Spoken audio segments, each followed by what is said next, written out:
सुरेखा विदा होकर ससुराल जा चुकी थी। सुरेखा का पति रौनक था, जो पूरी तरह से अपनी माँ और बहन के कहे अनुसार चलता था। सुरेखा को लगता था कि अगर रौनक को एक गिलास पानी भी पीना होगा तो जब तक उसकी मम्मी नहीं कहेंगी वह नहीं पिएगा। ननद दिशा का भी यही हाल था।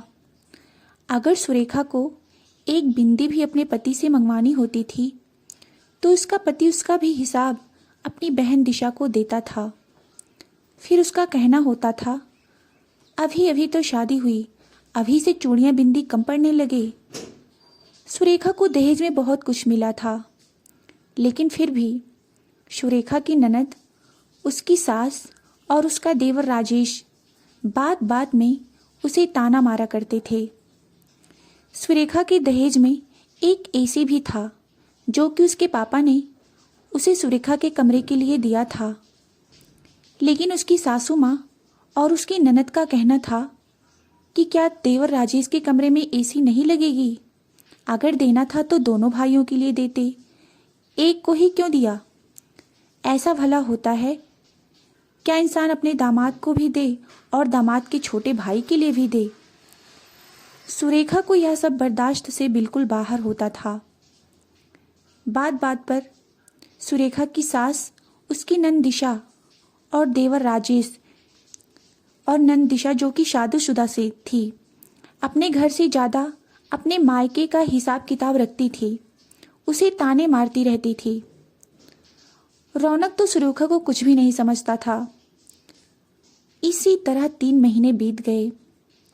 अब गर्मी जाने वाली थी, लेकिन सुरेखा के कमरे में एसी नहीं लगी। जब तक छोटे बेटे राकेश के लिए सुरेखा के पिता एसी नहीं देंगे, तब तक सुरेखा के कमरे में भी एसी नहीं लगेगी। सुरेखा के ससुराल वाले और उसका पति बहुत ही नीच और घटिया थे। इन सब में सबसे अधिक शातिर थी सुरेखा की ननद दिशा, जो कि सुरेखा की शादी होने के बाद 3 महीने में 6-7 बार अपने मायके आ चुकी थी। बस जब भी मायके आती, सुरेखा की साड़ी और मेकअप लेकर बैठ जाती और जो भी पसंद आता उसे लेकर चली जाती। माँ और भाई बोलते, हाँ हाँ ले जाओ, इसके लिए तो इतना ही है काफ़ी। अरे मेकअप करने के लिए शक्ल भी तो होनी चाहिए। सुरेखा सब कुछ बर्दाश्त करती थी, क्योंकि उसकी माँ ने सिखाया था कि ससुराल में शुरू शुरू में बहुत कुछ बर्दाश्त करना पड़ता है, बाद में धीरे धीरे सब कुछ ठीक हो जाता है। सुरेखा जब अपनी मम्मी पापा से बात करती तो उसकी सासू माँ, उसकी ननद दिशा और देवर कान लगाकर खड़े हो जाते और उसे ज़्यादा देर तक बात भी नहीं करने देते। ननद जब अपने ससुराल चली जाती तो वहाँ से भी भाई को घंटे फ़ोन करके बात करती और सुरेखा की एक एक चीज़ का हिसाब लिया करती थी। और रौनक भी एक एक चीज़ का हिसाब बड़े प्यार से दिया करता था। और जैसा बहन समझाती थी वैसा सुरेखा के साथ करता भी रहता था। इसी बीच सुरेखा गर्भवती हो गई। अब तो सुरेखा के लिए और मुश्किलें बढ़ गई थी, उसे उल्टियाँ भी बहुत हो रही थी। फिर भी सासू माँ और ननद कह रही थी, या तो हर औरत को झेलना पड़ता है, तुम कोई पहली नहीं हो, इसलिए सारे काम तुम्हें पहले की तरह करने ही पड़ेंगे। सुरेखा कितनी बार उल्टियाँ करती थी, इसका हिसाब भी ननद अपनी माँ और भाई से फ़ोन पर ले लिया करती थी और कहती थी, इतना उल्टी थोड़ी होती है, नाटक करती है, उल्टी तो सिर्फ 2 बार होती है, बाकी तो सब नाटक होता है। उसकी इस नकली तकलीफ के चक्कर में मत आना, नहीं तो कोई काम नहीं करेगी, चुपचाप कमरे में आराम करेगी। बुढ़ापे में माँ को सारा काम करना पड़ेगा। भला कोई उल्टियाँ होने का नाटक कर सकता है क्या? सुरेखा को दिन भर घर के कामों में रखा गया रहता था। सुरेखा की हालत बहुत खराब हो गई थी, लेकिन फिर भी वह लोग उसे मायके नहीं जाने दे रहे थे, क्योंकि दिशा ने रौनक को समझा रखा था कि मायके जाएगी तो यहाँ की बुराइयाँ करेगी, कि ये लोग हमारे साथ बहुत बुरा व्यवहार करते हैं। बल्कि ऐसा कुछ है नहीं। इसे अपने घर के रंग में ढालने के लिए थोड़ा कड़ा रहना तो जरूरी ही है। लेकिन जब आखिरी महीना आ गया और डिलीवरी में 15 दिन शेष रह गए और उसकी सासू माँ को लगा कि बच्चा अब होने ही वाला है और सारी देखभाल अब उसे ही करनी पड़ेगी, तो उसने सुरेखा को रौनक के साथ उसके मायके भेज दिया।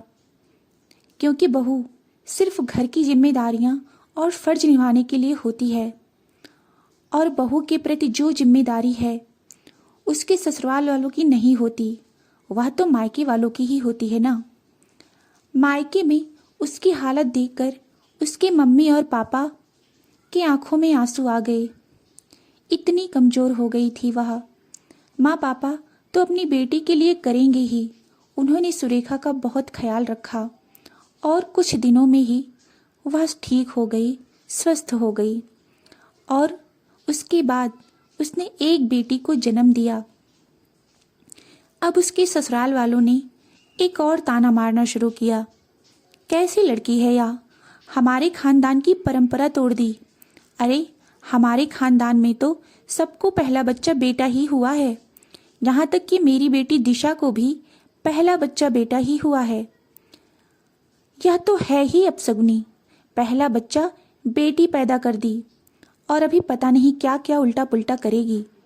सुरेखा को ना जाने क्या क्या सब सुनाने लगे। एक तो अभी डिलीवरी हुई है, अभी ससुराल ले जाएंगे तो कुछ दिन इसकी सेवा करनी ही पड़ेगी और ससुराल में कोई करने वाला तो है नहीं, इसलिए सासू माँ ने उसे उसके मायके भेज दिया। और जब 1.25 महीने हो गए तो उन्हें लगा कि अब कुछ काम करने लायक हो गई होगी, तो रौनक को भेजकर जोर जबरदस्ती से सुरेखा को ससुराल से बुला लिया। सुरेखा के माँ बाप ने बहुत रोका और बहुत समझाया कि अभी रुक जाइए, अभी बच्चा 6 महीने का हो जाने दीजिए, तब लेकर जाना। लेकर रौनक कहाँ मानने वाला था। माँ और बहन ने उसे पूरा समझा कर भेजा था। सुरेखा बच्चे को लेकर ससुराल आ गई। ससुराल में सुरेखा के ऊपर पहले की तरह पूरी जिम्मेदारी डाल दी गई। सुरेखा जैसे तैसे घर के सारे काम करती थी। सासू माँ बच्ची को भी नहीं पकड़ती थी, बच्ची रोती रहती थी। सुरेखा बच्चा और घर संभालते संभालते बेहाल हो जाती थी। वहाँ ऊपर से गर्मी भी थी। सुरेखा की बेटी गर्मी से परेशान हो जाती और रोती रहती थी। तो सुरेखा ने रौनक से कहा, एसी पड़ी है जो शादी में मिली थी, उसे कमरे में लगवा दो। मेरे लिए ना सही, अपनी बेटी के लिए ही लगवा दो, रात भर रोती रहती है। तो सासू माँ और दिशा ने ताना मारना शुरू कर दिया। हिम्मत कैसे हुई तुम्हारी ऐसा बोलने की, जब हमने पहले ही बोल दिया है कि जब तक हमारे छोटे बेटे के लिए तुम्हारा बाप एसी नहीं देगा तब तक यह एसी कहीं नहीं लगेगी, नहीं तो मैं अभी का अभी इसे केरोसिन डालकर जला दूंगी। अब सुरेखा को बर्दाश्त नहीं हुआ और उसने बोल दिया, क्यों, राजेश का ठेका मेरे पापा ने ले रखा है, राजेश की ससुराल से नहीं मिलेगा क्या। पहली बार आज सुरेखा ने जुबान खोली थी, क्योंकि अब हद से ज्यादा हो चुका था। लेकिन दिशा ने तुरंत रौनक को इशारा किया कि अगर आज तुमने इसका समाधान नहीं किया तो यह तुम्हारे सर चढ़कर नाचेगी। और रौनक ने एक जोरदार तमाचा सुरेखा को लगाया। सुरेखा को यकीन नहीं हुआ कि रौनक उसके ऊपर हाथ उठा सकता है। उसके बाद रौनक ने सुरेखा को ले जाकर उसके मायके में कर दिया और बोला, यह लीजिए अपनी बेटी को, बहुत जुबान चलाने लगी है या, कहकर वहां से चला गया। किसी को कुछ समझ में नहीं आया। रौनक के जाने के बाद सुरेखा ने सारा किस्सा अपने माँ पापा को सुनाया। माँ पापा को बहुत दुख हुआ और उन्हें लगा कि उनकी बेटी एक बहुत गलत घर में फंस चुकी है। पर अब क्या करें, शादी के पहले अगर पता होता तो उस घर में बिल्कुल भी शादी नहीं करते। और अब तो एक बच्चा भी हो चुका है। खैर, सुरेखा ने कुछ दिन तक रौनक को फ़ोन नहीं किया। कुछ दिन के बाद सुरेखा का दिल नहीं माना और उसने रौनक को फ़ोन किया तो उसने ठीक से बात नहीं की और बोला, दिशा ने तुमसे बात करने के लिए मना किया है। अगर तुमसे बात की तो दिशा और माँ को बहुत बुरा लगेगा और तुम हो ही बहुत बदतमीज। दिशा ने सही कहा था, अगर मैं तुम्हारी बदतमीजी बर्दाश्त करता रहूँगा तो तुम सर चढ़कर नाचोगी। रौनक बात बात पर अपनी माँ और दिशा की जुबान ही बोलता था। दिमाग तो बिल्कुल चलाता ही नहीं था और बीच बीच में राजेश भी उसे भड़का देता था। दिमाग से पैदल हो चुका था। मुझे समझ नहीं आ रहा था कि उसकी माँ, भाई और बहन उसे अपने अनुसार चला रहे थे, ना कि उसे अपने दिमाग का इस्तेमाल करने दे रहे थे। सुरेखा को भी बड़ा अजीब लगा। माँ का तो तब भी समझ में आ जाता है। बहन दिशा भी लगभग रोज रौनक से फोन पर घंटों बातें किया करती थी और उसे पता नहीं क्या क्या समझाया करती थी। कौन से भाई बहन रोज घंटों फोन पर बातें करते हैं, वह भी शादीशुदा बहन। रौनक की एक एक काम का हिसाब लेती थी उसकी बहन। एक बार फोन पर यह तक सुना था सुरेखा ने कि दिशा रौनक से सुरेखा की पीरियड की डेट तक का हिसाब रौनक से ले रही थी। बहुत गुस्सा आया था सुरेखा को। यह कैसे भाई बहन हैं कि भाभी की एक एक चीज भाई से जानने की होती है। कोई शर्म संकोच नहीं है, सिर्फ इसलिए कि अपनी भाभी की जिंदगी तबाह कर सके। कितनी नीच और घटिया औरत है यह। सुरेखा को पता था कि उसकी सास और दिशा महाघटिया औरत है। सुरेखा को यह भी पता था कि दिशा इतनी बदतमीज है कि अपने ससुराल में भी सबका जीना हराम करके रखा हुआ है और अपने पति के साथ पूरे घर पर हुक्म चलाती रहती है। ससुराल में किसी की हिम्मत नहीं होती दिशा से लड़ने की और यही हाल उसने मायके में भी कर रखा है। रौनक को पूरा अपने कब्जे में कर रखा है। बहुत गुस्सा आता था सुरेखा को, क्योंकि उसका भी सारा वक्त रौनक दिशा को दे देता था फोन पर बातें करने में, या अगर दिशा मायके में होती थी तो उसके बेडरूम में ही जाकर बैठी रहती थी ताकि पति पत्नी करीब ना आ पाए। अब सुरेखा भी आ गई थी। अब सुरेखा भी अड़ गई थी कि जब तक रौनक खुद से लेने नहीं आएगा वह अपने ससुराल नहीं जाएगी। सुरेखा के माँ बाप भी सुरेखा का दुख समझते थे, इसलिए उसके साथ कोई जोर जबरदस्ती नहीं कर रहे थे। उसे ससुराल भेजने की उनका भी कहना था कि अत्याचार को जितना सहोगे उतना ससुराल वाले तुम्हारे ऊपर अत्याचार करते रहेंगे। लेकिन रौनक और उसका परिवार सुरेखा और उसके परिवार को हल्के में ले रहे थे, क्योंकि उनके हिसाब से वह लोग इतने दबंग थे कि उनसे कोई भी नहीं लग सकता था। इसी तरह लगभग 1.5 साल बीत गए और सुरेखा मायके में ही थी। उसकी बेटी पौने 1.5 साल की हो रही थी। अभी सुरेखा को मायके में रहना अच्छा नहीं लग रहा था, क्योंकि जो जिम्मेदारी रौनक और उसके परिवार की थी उसके मम्मी पापा उठा रहे थे, जो कहीं से भी सही नहीं था। सुरेखा के माँ पापा कह रहे थे कि समाज की तरफ से मीटिंग करके देख लेते हैं, और उन्होंने अपनी जाति के समाज के मंच पर अपनी समस्या रखी। समाज वालों ने रौनक के परिवार को बुलाया और उन्हें अच्छी तरह से समझाया। दोनों पक्षों की बातें सुनी गई और उन्हें समझाया गया कि रौनक अपने साथ सुरेखा को ले जाएगा। लेकिन वहाँ की मीटिंग खत्म होने के बाद रौनक सुरेखा को लेने नहीं आया था, क्योंकि दिशा ने मना कर दिया था। उसने कहा कि समाज क्या होता है, उन्होंने बोल दिया और तुमने मान लिया, बोलने दो उन्हें, क्या फर्क पड़ता है। अगर तुम अभी सुरेखा को लेने जाओगे तो जिंदगी भर तुम्हारे सर पर चढ़कर नाचती रहेगी। अच्छा है ऐसी पत्नी से छुटकारा ही पालो और किसी अच्छी लड़की से शादी कर लो। दिशा ने अच्छे से रौनक का ब्रेन वॉश किया। रौनक ने तलाक के कागज सुरेखा को भिजवा दिए। तलाक का कागज देखकर सुरेखा को समझ में आ गया था कि सीधी उंगली से घी नहीं निकलेगा, उंगली टेढ़ी करनी ही पड़ेगी। सुरेखा के माँ पापा को बहुत तेज से झटका लगा था तलाक के कागज को देखकर, लेकिन सुरेखा ने कहा, माँ पापा, जब तक हम चुप थे इन लोगों ने बहुत फ़ायदा उठा लिया। इन लोगों ने बहुत अत्याचार किया है, मुझे खाना तक नहीं दिया, भूखा रखा, मुझ पर हाथ उठाया, मानसिक परेशानी भी दी, कोई कमी नहीं छोड़ी मुझे सताने में। ऊपर से शादी के बाद भी काफ़ी दहेज लिया आप लोगों से। अब मैं इन्हें जवाब दूंगी और उन्हीं की भाषा में दूंगी। सुरेखा के माँ पापा को समझ में नहीं आया कि सुरेखा क्या करने वाली है।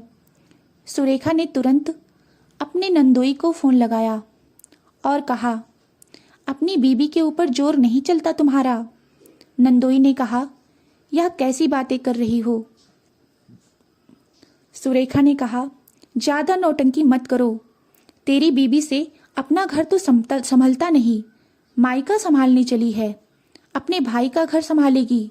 और तू कैसा पति है कि तेरी पत्नी ससुराल से ज़्यादा मायका संभालती है और तेरा बस नहीं चलता अपनी बीबी को संभालने में, बल्कि उसके साथ उसके पीछे पीछे मायके के पचड़े में पड़ा रहता है। सुरेखा ने बहुत गंदे तरीके से अपने नंदोई से बातें की और नंदोई ने कहा, अपनी जुबान पर लगाम दो। सुरेखा ने कहा, अभी तक तो जुबान पर लगाम लगाई थी, अब जाकर मेरी जुबान खुली है। अब देख तेरी बीबी और तेरा मैं क्या करती हूँ, और साथ साथ ससुराल वालों का भी। बहुत शौक है ना तेरी बीबी को मायके का हिसाब किताब रखने का। एक एक हिसाब किताब ना निकलवाया तो मेरा नाम बदल देना। अब मैं सीधे थाने जा रही हूँ रिपोर्ट करने, और मेरी रिपोर्ट में सबसे पहले तेरा और तेरी बीबी का नाम होगा। मेरी जिंदगी खराब करके रखी है तुमने, उसके बाद तुम्हारी प्यारे ससुराल वालों का भी नाम होगा। भले तुम लोग जमानत पर छूट जाओ, लेकिन 1-2 दिन तो ऐसी कुटाई करवाऊंगी, ऐसी कुटाई करवाऊंगी कि जिंदगी भर याद रखोगे, जिंदगी भर सही से चलने के काबिल नहीं रहोगे। नंदोई को अब थोड़ा सा डर लगा। नंदोई ने कहा, यह सब क्या कह रही हो? आखिर दिशा ने क्या किया है? दिशा तो रौनक की बहन है। सुरेखा ने कहा, बहन है तो बहन बनकर रहे, बीवी बनने की कोशिश ना करे। जितना रौनक अपनी पत्नी के करीब नहीं है, उससे ज्यादा तो बहन के करीब है। 24 घंटे में 5 घंटे तो बहन से बातें करता है, बाकी वक्त मायके में पड़ी रहती है। या कौन सा भाई बहन का रिश्ता है? मैंने तो कभी नहीं देखा ऐसा भाई बहन का रिश्ता। मुझसे तो ज्यादा रौनक अपनी बहन से पत्नी का रिश्ता निभाते हैं। ऐसा लगता है कि जो रिश्ता पत्नी निभाती है वह दिशा निभा रही है रौनक के साथ। सुरेखा बहुत गुस्से में थी। उसने बोलते बोलते मर्यादा की सारी सीमाएं आज लांघ दी थी और बोला, कभी कभी तो शक होता है कि रौनक की बहन है या उसकी रखैल है। बहन है तो बहन बनकर रहे और मेहमान बनकर मायके में आए जाए। मायका संभालने और मायके की मालकिन बनने की कोशिश ना करे। नंदोई बोले, आप शांत हो जाओ, मैं बात करता हूँ। सुरेखा बोली, कोई जरूरत नहीं है बात करने की। अब तो तुम लोग को सीधा तुड़वाऊंगी और इतना तुड़वाऊंगी कि तुम्हारी 7 पुश्तें याद रखेंगी। तुम लोग इस गुमान में हो ना कि मैं कोई केस मुकदमा करूंगी तो सालों तक केस चलता रहेगा और मैं हार जाऊंगी और तुम लोग चैन की बंशी बजाओगे। ऐसा कुछ नहीं होगा। अच्छी खासी पढ़ी लिखी हूँ मैं और आराम से अच्छी नौकरी मिल जाएगी मुझे, और मेरी मम्मी तो इतना कर देंगी कि मेरी बेटी को संभाल लेंगी और अपनी बेटी का खर्च मैं आसानी से चला सकती हूँ। और मेरा घर इतना बड़ा तो है ही कि आराम से एक कमरे में अपनी बेटी को लेकर रह सकती हूँ। लेकिन तुम लोगों का क्या? तुम लोगों को ना रगड़ कर रख दिया मैंने तो मेरा नाम बदल देना।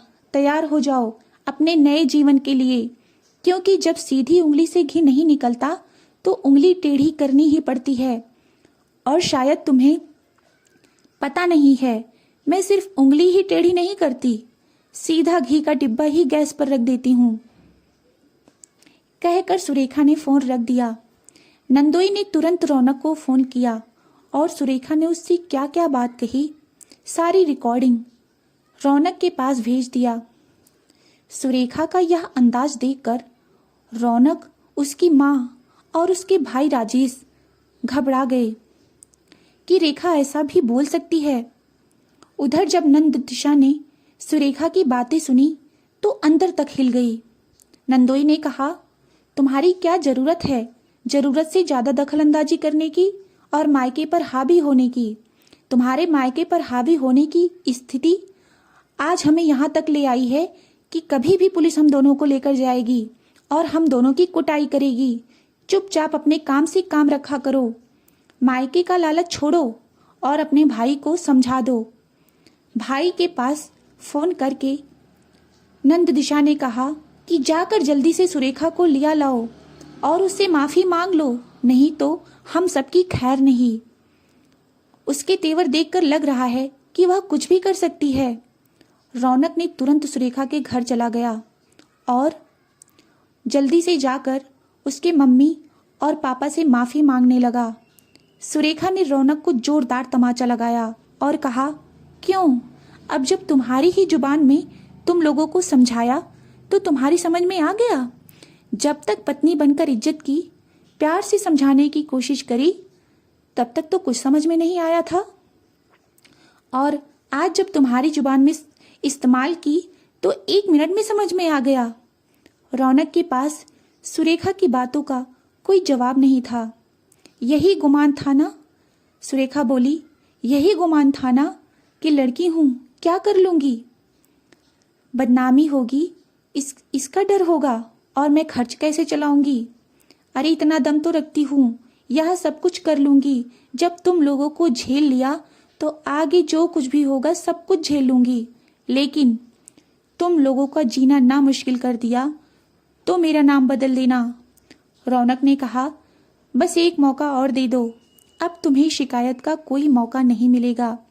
पीछे से सुरेखा की सास और उसका देवर राजेश भी आ चुके थे। उन्होंने कहा, हमें एक मौका और देकर देखिए, हम आपको कोई शिकायत का मौका नहीं देंगे, सब कुछ ठीक हो जाएगा। सुरेखा ने बोला, मेरी एक शर्त है, मैं जब भी ससुराल में रहूंगी तुम्हारी बहन वहां नहीं आएगी। तुम्हारी बहन वहां तभी आएगी जब मैं मायके में आई रहूंगी। मैं उसकी शक्ल भी नहीं देखना चाहती हूँ। और हाँ, रौनक पे वो कभी फोन पर बात भी नहीं करेगी, कभी नहीं, मतलब कभी नहीं। मैं उस औरत को अपने आसपास बिल्कुल बर्दाश्त नहीं कर सकती। बहुत ही नीच और घटिया औरत है वह। अपनी माँ से मतलब रखे लेकिन मेरे पति से मतलब ना रखे। या तो मेरे पति बनकर रह लो या तो उसके भाई। यह तुम्हें सोचना है कि तुम्हें क्या बनकर रहना है, लेकिन मेरे रहते उसके पैर उस घर में नहीं पड़ेंगे। रौनक ने बोला, मुझे तुम्हारी सारी शर्तें मंजूर हैं। सुरेखा रौनक के साथ जाने के लिए तैयार हो गई। रेखा के माँ बाप को डर लग रहा था कि लोग वहां ले जाकर मेरी बेटी के साथ ना जाने क्या करेंगे। सुरेखा बोली, मम्मी पापा आप जाइए, मैं जब तक लोग सुरेखा बोली, मम्मी पापा आप डरिए मत, जब तक लोग झुकते हैं ना तब तक लोग बहुत झुकाते हैं और झुकाते झुकाते एक दिन तोड़ देते हैं। लेकिन जिस दिन इंसान नीच लोगों को उनकी नीच जुबान में ही समझाने लगता है और उनसे नहीं डरता तो उन्हें उनकी औकात पता चल जाती है। आप लोग चिंता मत कीजिए, अब ये लोग मेरा कुछ नहीं करेंगे, और अगर किया तो इन्हें इन्हीं की भाषा में समझाना मुझे अच्छी तरह से आता है। कहकर सुरेखा रौनक के साथ अपने ससुराल जाने के लिए निकल पड़ी। रास्ते में ही रौनक ने एसी वाले को फ़ोन कर दिया कि रूम में एसी लगाने के लिए आ जाइए। तो दोस्तों, आपको यह कहानी कैसी लगी? कहानी अच्छी लगी हो तो वीडियो को लाइक और चैनल को सब्सक्राइब करें। धन्यवाद।